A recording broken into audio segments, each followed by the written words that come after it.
Good morning students, मेरा नाम है वैभव। आज हम पढ़ेंगे कक्षा 11 केमिस्ट्री का chapter number 4 chemical bonding and molecular structure, जिसे हम रासायनिक आबंधन तथा आणविक संरचना के नाम से भी जानते हैं। आज हम इसके 17वें भाग पर दृष्टि डालेंगे और इसे अच्छे से समझेंगे। तो चलिए फिर बिना किसी देरी के आगे चलते हैं। तो आज हम पढ़ेंगे आणविक कक्षकों का ऊर्जा स्तर आरेख, जो कि आपकी पुस्तक में 4.7.4 पर दिया हुआ है। और उसके बाद हम इलेक्ट्रॉनिक विन्यास तथा आणविक व्यवहार, ये क्या होता है, इस पे भी हम चर्चा करेंगे। और ये आपकी पुस्तक में 4.7.5 पर दिया हुआ है, तो अवश्य यहाँ से देख लीजिएगा। ठीक है, तो चलिए। आणविक कक्षकों का ऊर्जा स्तर आरेख।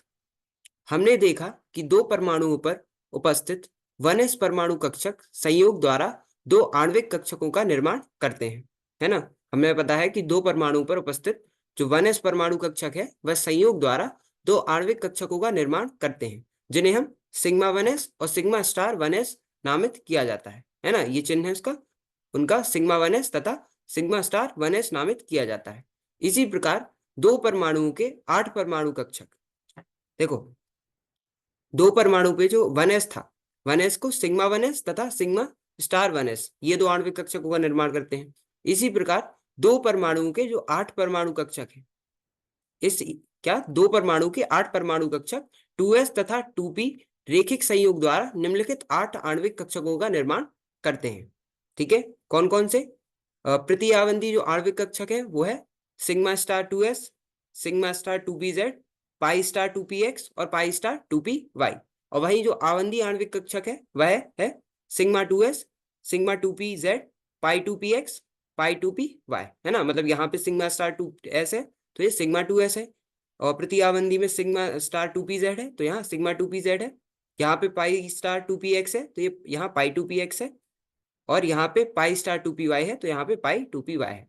ठीक है, तो ये कुछ 8 परमाणु कक्षक हैं। ठीक है, ये है प्रति आवंती आणविक कक्षक और ये है आवंती आणविक कक्षक। ठीक है, इतना समझ आ गया, तो हम आगे चलते हैं।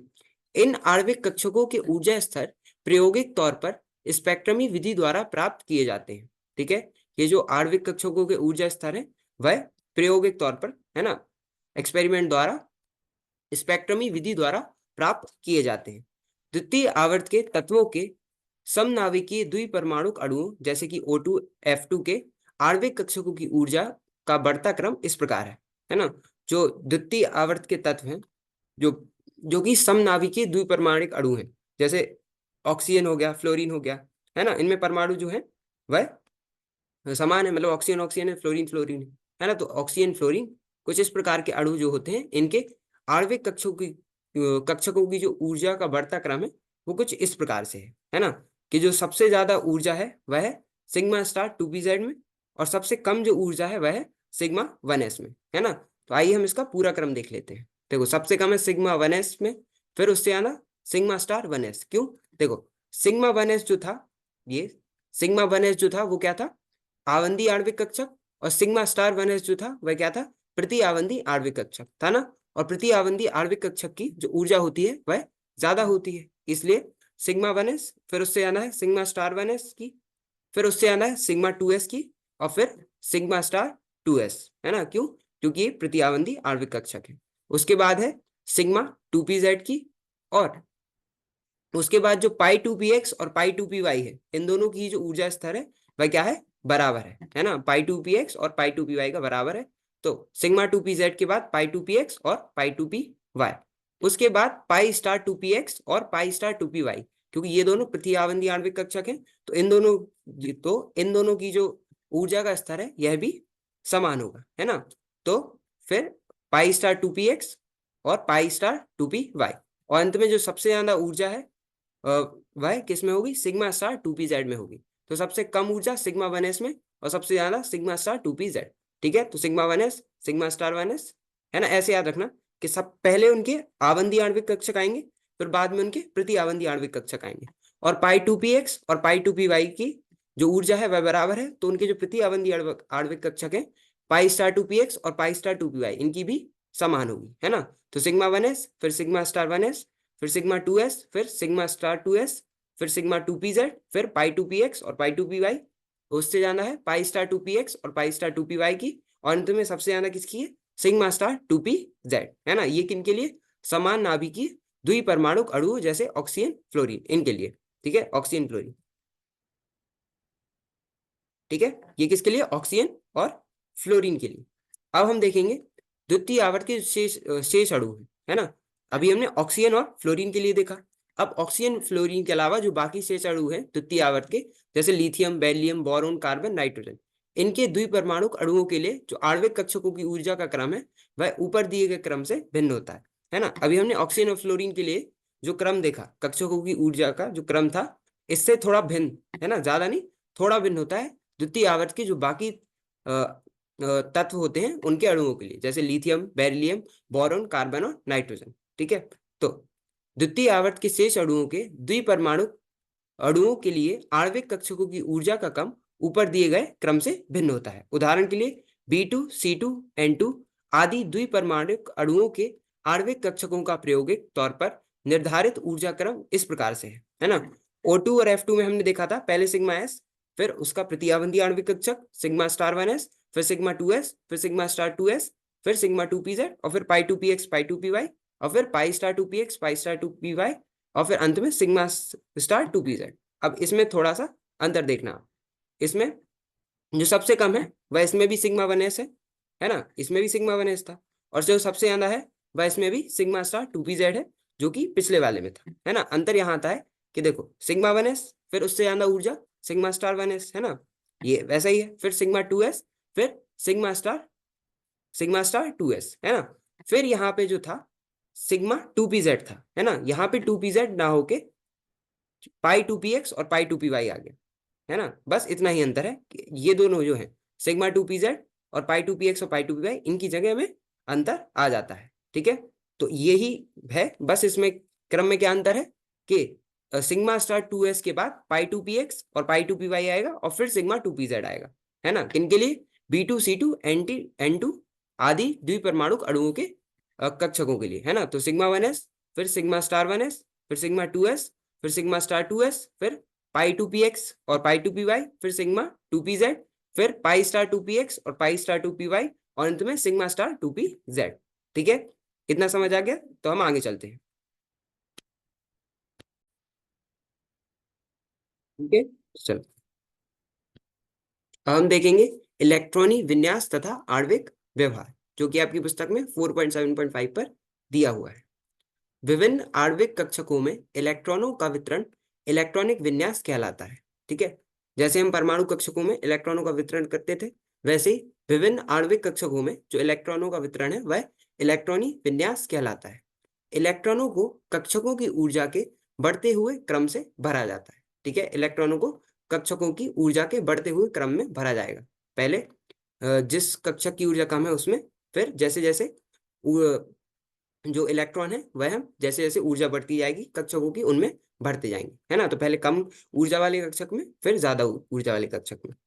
अणु के इलेक्ट्रॉनिक विन्यास से अणु के बारे में महत्वपूर्ण सूचना प्राप्त हो सकती है, जैसे आगे विवेचित है, ठीक है। मतलब जब हमें अणु की इलेक्ट्रॉनिक विन्यास पता हो, है ना, इलेक्ट्रॉनिक कॉन्फ़िगरेशन पता हो, तो हम उसके बारे में और भी चीजें पता कर सकते हैं, ठीक है। अब हम देखेंगे अणुओं का स्थायित्व। यदि आवंती आणविक कक्षकों में उपस्थित इलेक्ट्रॉनों की संख्या Nb तथा पृथ्वी आवंतन कक्षकों में संख्या Na हो, तो अब हम मान रहे हैं कि जो आवंती आणविक कक्षक है, ठीक है, उनमें उपस्थित जो इलेक्ट्रॉन की संख्या है उसे हमने Nb बोला, और जो प्रति आवंतन कक्षकों में संख्या है उसे हमने Na बोला। तो अणु स्थायी तब होगा जब Nb Na से बड़ा होगा। मतलब जो आणविक कक्ष आवंती आणविक कक्षक में उपस्थित इलेक्ट्रॉन है, जब उनकी संख्या प्रति आवंतन कक्षक में प्रति आवंतन कक्षक से ज्यादा होगी, है ना, प्रति आवंतन कक्षक में जो इलेक्ट्रॉन है उनकी संख्या से ज्यादा होगा, अर्थात Nb जब Na से ज्यादा होगा तब जो अणु होगा वह स्थायी होगा, है ना। और अणु अस्थायी होगा कब, जब Na Nb से ज्यादा होगा। मतलब जो प्रति आवंतन कक्षक में प्रति आवंतन कक्षक में जो इलेक्ट्रॉनों की संख्या है वह अगर ज्यादा होगी आवंती आणविक कक्षकों में इलेक्ट्रॉनों की संख्या से, तो जो अणु होगा वह क्या होगा, अस्थायी होगा, ठीक है। तो पहला क्या है, अणु स्थायी होगा यदि Nb is greater than Na, और अणु अस्थायी होगा यदि Na is greater than Nb, ठीक है। पहले में आवर्धन इलेक्ट्रॉनों की संख्या अधिक होने के कारण आवर्धी प्रभाव प्रबलतम होता है। ठीक है, देखो जब Nb Na से ज्यादा होगा, ठीक है, मतलब जब आवर्धी आणविक कक्षक में इलेक्ट्रॉनों की संख्या ज्यादा होगी प्रति आवर्धन आणविक कक्षकों के इलेक्ट्रॉन की तुलना में, तो जो आवर्धन तो जो उसके मतलब अधिक होने के कारण जो आवर्धी प्रभाव है वह प्रबलतम होगा। ठीक है, जिससे एक स्थायी अणु प्राप्त होता है। दूसरी ओर अगर प्रति आवर्धन प्रभाव प्रबल होता है, जैसे कि दूसरे में हम देख रहे हैं जब Na is greater than Nb है, मतलब जब प्रति आवर्धन कक्षक में जो इलेक्ट्रॉन है उनकी संख्या आवर्धी आणविक कक्षक में जो इलेक्ट्रॉन है उनकी संख्या से ज्यादा होगी, तो प्रति आवर्धन प्रभाव प्रबल होता है, जिसके परिणाम स्वरूप अणु जो है वह अस्थायी होंगे। ठीक है, तो जब Nb is greater than Na हो, अर्थात जो आवर्धी आणविक कक्षकों में जो इलेक्ट्रॉन है वो ज्यादा हो प्रति आवर्धन कक्षक की तुलना में, तो अणु क्या होगा, स्थायी होगा। और यदि प्रति आवर्धन कक्षक में जो इलेक्ट्रॉन है उनकी संख्या ज्यादा हुई आवर्धी आणविक कक्षक से, तो अणु अस्थायी होगा। ठीक है, इतना समझ आ गया, तो हम आगे चलते हैं। अब हम देखेंगे आवंत कोटि या बॉन्ड ऑर्डर के बारे में। ठीक है, तो आवंत कोटि क्या होता है? आवंत कोटि होते हैं Nb माइनस Na बटा 2। ठीक है, मतलब आवंत कोटि को आवर्धी आणविक कक्षकों एवं प्रति आवर्धी आणविक कक्षकों में उपस्थित इलेक्ट्रॉनों की संख्या के अंतर के आधे के रूप में परिभाषित किया जा सकता है। ठीक है, मतलब हम आवर्धी आणविक कक्षक और प्रति आवर्धी आणविक कक्षक के बीच का जो अंतर होगा उसे जब हम 2 से भाग देंगे तो हमें आवंत कोटि प्राप्त होगी, है ना। आवंत कोटि क्या होती है? आणविक कक्षकों एवं प्रति आवर्धी आणविक कक्षकों में उपस्थित इलेक्ट्रॉनों की संख्या के अंतर को को जब हम 2 से भाग देते हैं तो हमें आवंत कोटि प्राप्त होती है ना। तो आवंत कोटि क्या होगा? Nb माइनस Na बटा 2। ठीक है, इसमें कोई दिक्कत नहीं ना, इतना समझ आ गया। चलो, प्रकृति। ठीक है, जो बॉन्ड है उसकी प्रकृति के बारे में हम देखेंगे। जैसा बताया गया है, आवंत कोटि किसी अणु में उपस्थित सहसंयोजी आवंतों की संख्या बताती है। ठीक है, जो आवंत कोटि है वह किसी अणु में उपस्थित सहसंयोजी आवंतों की संख्या बताती है। ठीक है, उदाहरणार्थ यदि आवंत कोटि 1, 2 या 3 हो तो उसमें क्रमशः एकल, द्वि अथवा त्रि आवंत होगा, है ना। मतलब जितनी आवंत कोटि उतने आवंत। जैसे अगर आवंत कोटि 1 है तो जो आवंत होगा वह एकल होगा। अगर अगर आवंत कोटि 2 है तो जो आवंत है वह द्वि होगा, तथा अगर आवंत कोटि 3 है तो जो आवंत है वह त्रिआवंत होगा।